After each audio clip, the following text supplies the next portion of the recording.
आपकी आवाज।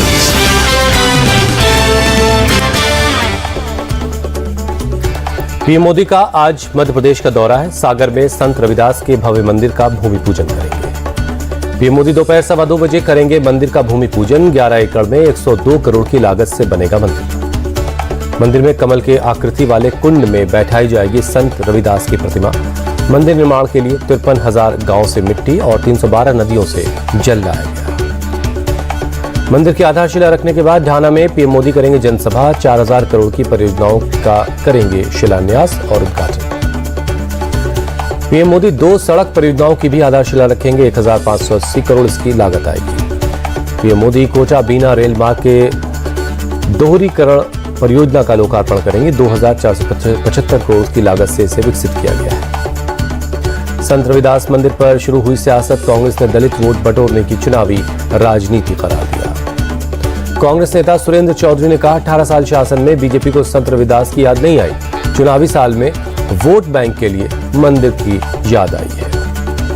मध्य प्रदेश के मंत्री भूपेंद्र सिंह ने किया कांग्रेस पर पलटवार। कहा, आजादी के बाद से कांग्रेस संत रविदास की उपेक्षा करती रही। पीएम मोदी कर रहे हैं संतों को नमन। पश्चिम बंगाल के कोलाघाट में आज पूर्वी भारत पंचायत कार्यशाला का आयोजन है। पीएम मोदी और अमित शाह इसमें वर्चुअली शामिल होंगे। जेपी नड्डा पूर्वी भारत पंचायत कार्यशाला में होंगे शामिल। पंचायत प्रतिनिधि भी कार्यशाला में शामिल होंगे। जेपी नड्डा पंचायत चुनाव में घायल कार्यकर्ताओं से मुलाकात करेंगे। लोकसभा चुनाव को लेकर राज्य के पार्टी के नेताओं से भी बैठक करेंगे। गृहमंत्री अमित शाह गुजरात के 2 दिनों के दौरे पर भुज पहुंचे। एयरपोर्ट पर हर्ष सांघवी समेत बीजेपी नेताओं ने उनका स्वागत किया। अमित शाह कई परियोजनाओं का करेंगे उद्घाटन। पार्टी नेताओं के साथ चर्चा कर सकते हैं। कोटेश्वर महामंदिर भी जाएंगे। वायनाड दौरे पर कांग्रेस नेता राहुल गांधी कलपेट्टा में करेंगे जनसभा। जयपुर में सीएम गहलोत ने मुख्यमंत्री लोक कलाकार प्रोत्साहन योजना समारोह का उद्घाटन किया। कहा, 15 अगस्त से बटेंगे अन्नपूर्णा योजना के राशन कार्ड। लोकसभा में गृहमंत्री अमित शाह ने आईपीसी सीआरपीसी संशोधन बिल पेश किया। कहा, अब नागरिकों को दंड नहीं, इंसाफ के सिद्धांत पर फैसला उनको मिलेगा।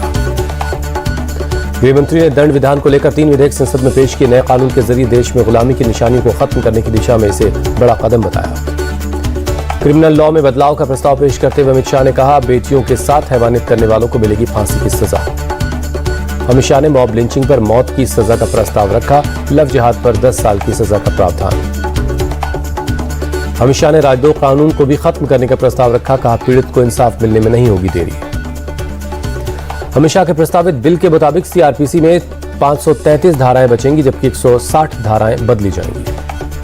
भारतीय नागरिक संहिता 2023 में 9 नई धाराएं जोड़ी जाएंगी, जबकि 9 धाराएं खत्म कर दी जाएंगी। प्रस्तावित बिल के मुताबिक आईपीसी में 356 धाराएं होंगी, 175 धारा बदली जाएंगी, 8 नई धारा जोड़ी जाएगी और 22 धाराओं को खत्म कर दिया जाएगा। इंडियन एविडेंस एक्ट में अब 170 धाराएं होंगी, 23 धारा बदली जाएगी, 1 नई धारा जोड़ी जाएगी, 5 धारा हटाई जाएगी। ठाणे में समान नागरिक संहिता पर चर्चा के कार्यक्रम में पहुंचे केरल के राज्यपाल आरिफ मोहम्मद खान। पीएम की जमकर तारीफ की।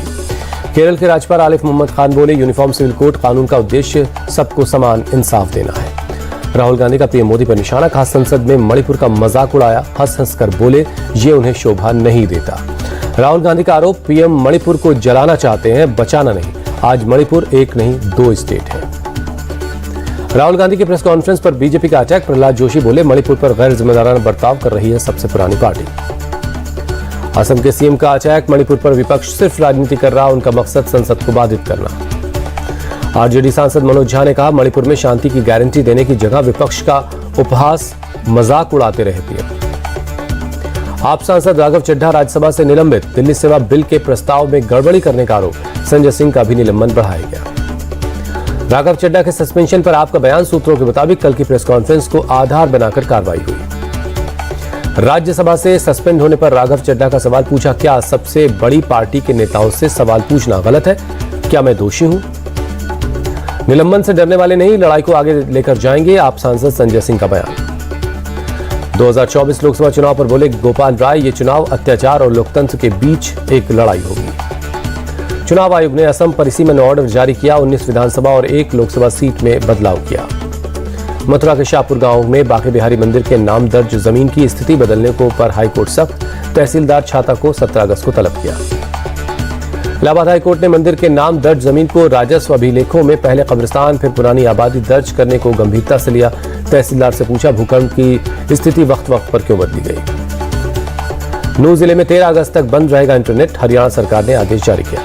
हरियाणा के रेवाड़ी में सीएम फ्लाइंग टीम ने की छापेमारी, प्लास्टिक डोर बेचने वालों पर हुई कार्रवाई, 25-25 हजार का जुर्माना लगाया। बिहार के गया में तमंचे पर डिस्को करने वाला मुखिया का पति गिरफ्तार, हत्या समेत कई संगीन मामले दर्ज हैं। सूरत में बैंक ऑफ महाराष्ट्र में 13 लाख की लूट, रिवॉल्वर के बल पर कैशियर समेत स्टाफ को बंधक बनाकर लूट की।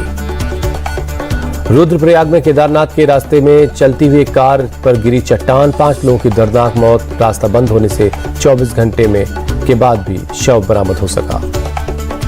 महाराष्ट्र के धुले में 2 गुटों में झड़प, हंगामे के बीच लोगों ने 8 गाड़ियों में तोड़फोड़ की, दोनों तरफ से कई लोग जख्मी हैं।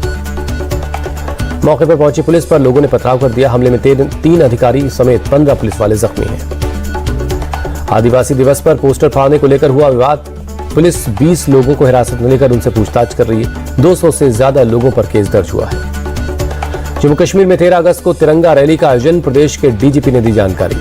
इंडियन एयरफोर्स ने श्रीनगर एयरबेस पर तैनात किया MiG-29 फाइटर जेट, पाकिस्तानी और चीनी मोर्चों पर चुनौतियों को देखते हुए लिया गया फैसला।